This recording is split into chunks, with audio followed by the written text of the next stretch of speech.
മുത്തപ്പൻ്റെ ആരൂഢം സന്ദർശിക്കുക എന്ന ലക്ഷ്യവുമായി കുന്നത്തൂർ പാടിയിലേക്ക് ഒരു യാത്ര. 10-ാം തീയതി വൈകിട്ട് ഞങ്ങളെല്ലാവരും പാലക്കാടുള്ള സതീഷിൻ്റെ വീട്ടിൽ എത്തിച്ചേർന്നു. വിഭവസമൃദ്ധമായ അത്താഴമൊരുക്കിയാണ് സതീഷ് ഞങ്ങളെ വരവേറ്റത്. പിറ്റേ ദിവസത്തെ ദീർഘയാത്രയുടെ തയ്യാറെടുപ്പെന്നോണം സുഖകരമായി ഉറങ്ങി രാവിലെ 5:30 തന്നെ ഞങ്ങൾ യാത്രയാരംഭിച്ചു. 8:30 അങ്ങാടിപ്പുറത്തെത്തിയ ഞങ്ങൾ പ്രഭാത ഭക്ഷണത്തിന് ശേഷം തിരുമാന്താംകുന്നിലമ്മയുടെ തിരുനടയിലെത്തി.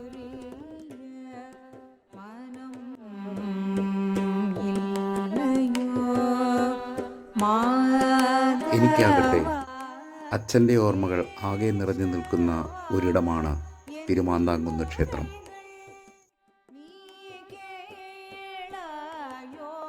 മാതൃശാലയുടെയും ശിവകോവിലിൻ്റെയും ചുവരുകളിൽ അച്ഛനും ശിഷ്യന്മാരും ചേർന്ന് വർഷങ്ങൾക്ക് മുന്നേ വരച്ച ചിത്രങ്ങൾ കുറേയേറെ മങ്ങിയിട്ടുണ്ടെങ്കിലും ഇപ്പോഴും ഭവ്യമായി നിലകൊള്ളുന്നു. അങ്ങിങ്ങായി ചില ചിത്രങ്ങൾ പുതിയ തലമുറയിലെ കലാകാരന്മാർ ടച്ച് ചെയ്ത് ശരിയാക്കുന്നതും കണ്ടു. വഴിവാണിഭക്കാരുടെ കൈകളിലും ഹോട്ടലുകളിലും ക്ഷേത്ര സംബന്ധമായ പോസ്റ്ററുകളിലുമെല്ലാം അച്ഛൻ വരച്ച തിരുമാന്താംകുന്നിലമ്മയുടെ ചിത്രങ്ങൾ ഏറെ ആഹ്ലാദം ജനിപ്പിക്കുന്ന ഒരു കാഴ്ചയായിരുന്നു. തിരുമാന്താംകുന്നിലമ്മയുടെ ക്ഷേത്രസന്നിധിയിൽ 1.5 മണിക്കൂറോളം ചിലവിട്ട് ചെറുകുന്നിലുള്ള അന്നപൂർണേശ്വരി ക്ഷേത്രത്തിൽ 12:30 എത്തിച്ചേർന്നു.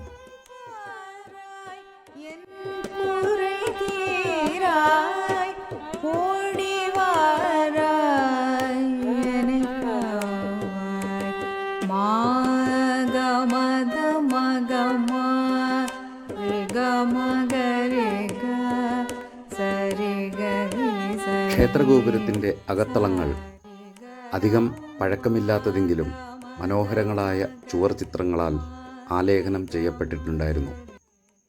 ശ്രീജിത്തും ഭട്ടും ബിജുവുമെല്ലാം അതിൻ്റെ ദൃശ്യങ്ങൾ പകർത്തുന്ന തിരക്കിലായി.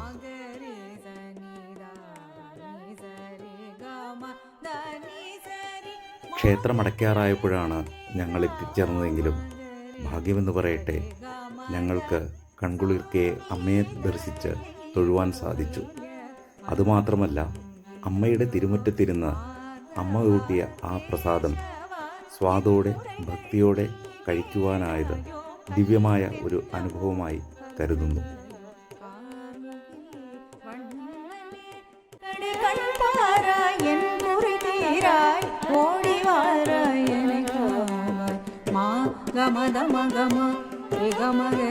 ക്ഷേത്രത്തിലെ മനോഹരങ്ങളായ ദാരുശില്പങ്ങളും അതുപോലെ തന്നെ ക്ഷേത്രത്തിൻ്റെ മനോഹരമായ ദൃശ്യഭംഗിയും ക്ഷേത്രത്തിൻ്റെ മുന്നിലുള്ള ആൽത്തറകളുമെല്ലാം ആവോളം ക്യാമറകളിൽ പതിഞ്ഞു.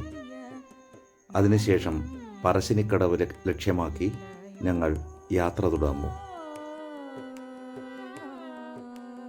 2 മണിയോടുകൂടി പറശ്ശിനിക്കടവിലെത്തിയ ഞങ്ങളെ കാത്ത് കോയമ്പത്തൂർ വടവള്ളിയിലെ ശ്രീ സുരേഷ് വാര്യർ പറഞ്ഞതനുസരിച്ച് ക്ഷേത്രഭാരവാഹി രത്നരാജ് കാത്തു നിൽക്കുന്നുണ്ടായിരുന്നു.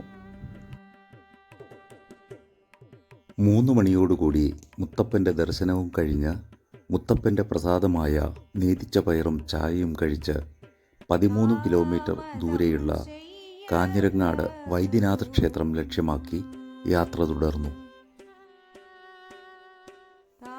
5 മണിക്കാണ് നട തുറക്കുന്നതെങ്കിലും ഞങ്ങൾ 4 മണിക്ക് തന്നെ ക്ഷേത്രാങ്കണത്തിലെത്തി.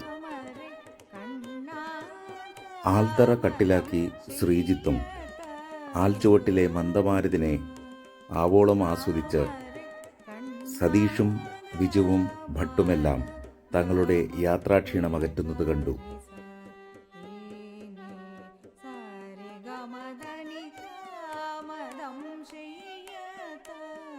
ഇതിനിടെ ക്ഷേത്രക്കുളത്തിൽ പോയി കാലും മുഖവുമെല്ലാം കഴുകി അമ്പലത്തിനടുത്ത് വന്ന് ചാഞ്ഞും ചരിഞ്ഞുമെല്ലാം ഫോട്ടോയും സെൽഫികളും എടുത്തു.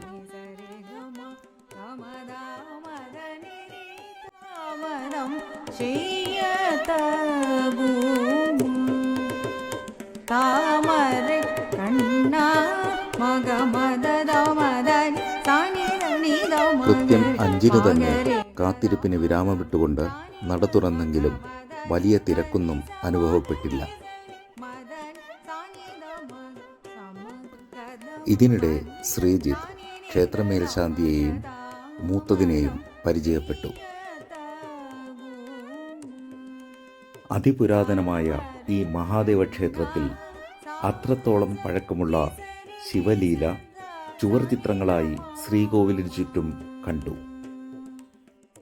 എന്നാൽ മതിയായ സംരക്ഷണമില്ലാതെ നൂറ്റാണ്ടുകൾ പഴക്കമുള്ള ഈ ചിത്രങ്ങൾ 90% നശിച്ചു എന്നത് നൊമ്പരമുളവാക്കി.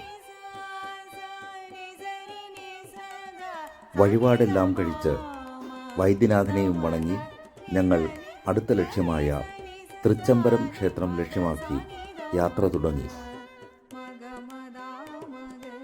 കൃത്യം ദീപാരാധനാ വേളയിൽ ക്ഷേത്രത്തിലെത്തിയ ഞങ്ങൾ ദീപാരാധനയും തൊഴുത് പ്രദക്ഷിണം വെച്ച് വേഗം തന്നെ ഇറങ്ങി. അടുത്തത് രാജരാജേശ്വര ക്ഷേത്രമാണ്. തൃച്ചംബരത്ത് നിന്നും 3 കിലോമീറ്റർ മാത്രം ദൂരെ സ്ഥിതി ചെയ്യുന്ന ഈ ക്ഷേത്രത്തിൽ 7:30 മുമ്പേ തന്നെ ഞങ്ങൾ എത്തിച്ചേർന്നു. അവിടെ ഞങ്ങൾ കണ്ട കാഴ്ച രാജാതിരാജനായി വാഴുന്ന മഹേശ്വരനെ കണ്ടു വണങ്ങുവാൻ നിൽക്കുന്ന ഭക്തജനങ്ങളുടെ ദീർഘമായ ഒരു ക്യൂവാണ്. എന്നുവരികിലും പൊന്നുംകടം വെച്ച് പ്രാർത്ഥിക്കുവാനെത്തിയവരുടെ ക്യൂവിൽ കയറിപ്പറ്റുവാനായതും വേഗം തന്നെ ദർശനപ്രാപ്തി ഉണ്ടായതും കുന്നത്തൂർ പാടിയിലേക്കുള്ള ഞങ്ങളുടെ യാത്രയ്ക്കുള്ള മഹേശ്വരൻ്റെ അനുഗ്രഹമായി കാണുന്നു. തൊട്ടടുത്തുള്ള ഒരു പ്യുവർ വെജിറ്റേറിയൻ ഹോട്ടലിൽ അത്താഴവും കഴിച്ച് മുത്തപ്പനെ തേടിയുള്ള യാത്ര തുടങ്ങി. 36 കിലോമീറ്റർ യാത്ര ചെയ്ത് ഏകദേശം 10:30 മണിയോടുകൂടി ഞങ്ങൾ കുന്നത്തൂർ പാടിയിലെത്തി. കുന്നത്തൂർ പാടിമല ചവിട്ടിക്കയറുവാനുള്ള പ്രധാന കവാടത്തിലെത്തിയ ഞങ്ങൾ കുംഭമേള ഇങ്ങോട്ടേക്ക് മാറ്റിയോ എന്ന് ഒരു നിമിഷം ശങ്കിച്ചു. ശബരിമല പോലെ കഠിനമായ കുന്നത്തൂർ പാടിമല കയറ്റം ആബാലവൃദ്ധം ജനങ്ങളിൽ ചിലരായി ഞങ്ങളും ഭക്തിയോടെ കയറിത്തുടങ്ങി. സാവധാനം മല ചവിട്ടി കയറിയ ഞങ്ങൾ ഒടുവിൽ പാടിയിലെത്തി. അവിടെ വലിയൊരു നടുമുറ്റത്ത് 2 പന്തലുകൾക്ക് നടുവിൽ ഒരു ഗുഹ കണ്ടു. മുത്തപ്പൻ്റെ ആരൂഢമാണത്. അവിടെ മുത്തപ്പൻ തിരുവപ്പന കെട്ടിയാടുന്നത് കൺകുളിർക്കെ കണ്ടുനിന്നു. തങ്ങളുടെ പ്രായത്തെപ്പോലും വകവയ്ക്കാതെ കുട്ടികളും പ്രായം ചെന്നവരുമെല്ലാം മുത്തപ്പനെ കാണുവാനായി മല ചവിട്ടി വരുന്ന കാഴ്ച അത്ഭുതം കൂറുന്നതായിരുന്നു. 11:30 കുന്നത്തൂർ പാടിമല തിരിച്ചിറങ്ങി ഞങ്ങളുടെ അടുത്ത ലക്ഷ്യമായ മൃദംഗശൈലേശ്വരിയിലേക്ക് യാത്ര തിരിച്ചു.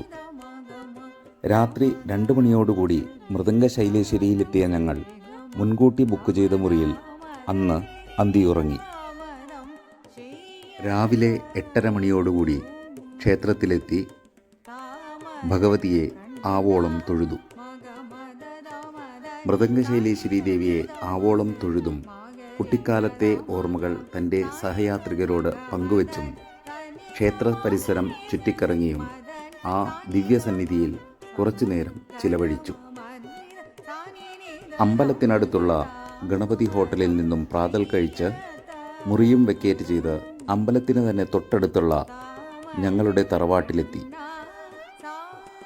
അവിടെ തറവാട്ടുമുറ്റത്തിനടുത്തുള്ള പാമ്പിൻകാവിൽ തൊഴുതും പരദേവതകളെ വണങ്ങിയും കുറച്ചു സമയം ചിലവഴിച്ചു. അവിടെ അച്ഛൻ അന്തിയിറങ്ങുന്ന മണ്ണും സന്ദർശിച്ച് അമ്മാവന്മാർ നൽകിയ ചായ സൽക്കാരവും സ്വീകരിച്ച് അവരോട് യാത്രയും പറഞ്ഞ് ഞങ്ങളുടെ അടുത്ത ലക്ഷ്യമായ പരിയാരം സുബ്രഹ്മണ്യ സ്വാമി ക്ഷേത്രത്തിലേക്ക് പോകുവാൻ കാറിൽ കയറി യാത്ര തുടങ്ങി. ഞങ്ങളെത്തുമ്പോഴേക്കും നടയടച്ചിരുന്നെങ്കിലും ഞങ്ങൾക്കായി സുബ്രഹ്മണ്യസ്വാമി ക്ഷേത്ര പ്രസിഡന്റ് ശ്രീ ഗോപിനാഥിനെ തന്നെ കാത്തു നിർത്തിയിട്ടുണ്ടായിരുന്നു.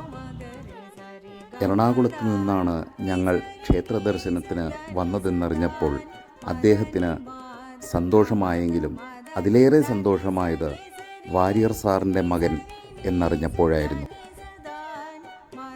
അതിനൊരു കാരണവുമുണ്ട്.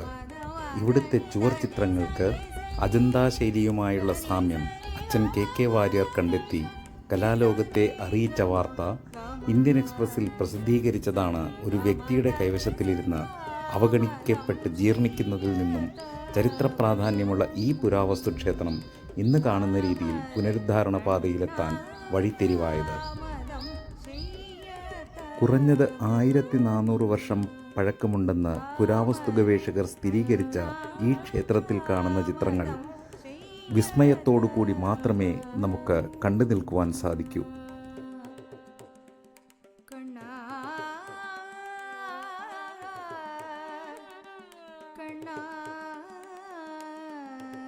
നമ്മുടെ പൂർവികരുടെ സർഗാത്മകത നിറഞ്ഞു തുളുമ്പുന്ന ഈ ക്ഷേത്രസന്നിധിയിൽ വസിക്കുന്ന സുബ്രഹ്മണ്യ സ്വാമിയുടെ തിരുമുറ്റത്ത് ഉദ്ദേശം 2 മണിക്കൂറോളം ക്ഷേത്രം ചുറ്റിക്കറങ്ങി ചിലവിട്ടു. അടുത്ത ലക്ഷ്യം തൊടീക്കളമായിരുന്നെങ്കിലും സമയക്കുറവ് മൂലം ഈ ക്ഷേത്ര ദർശനം അടുത്ത യാത്രയിലേക്ക് മാറ്റി 2 ദിവസം കൊണ്ട് 10 ക്ഷേത്ര ദർശനവും പൂർത്തിയാക്കി ഞങ്ങൾ മടക്കയാത്രയെ ആരംഭിച്ചു.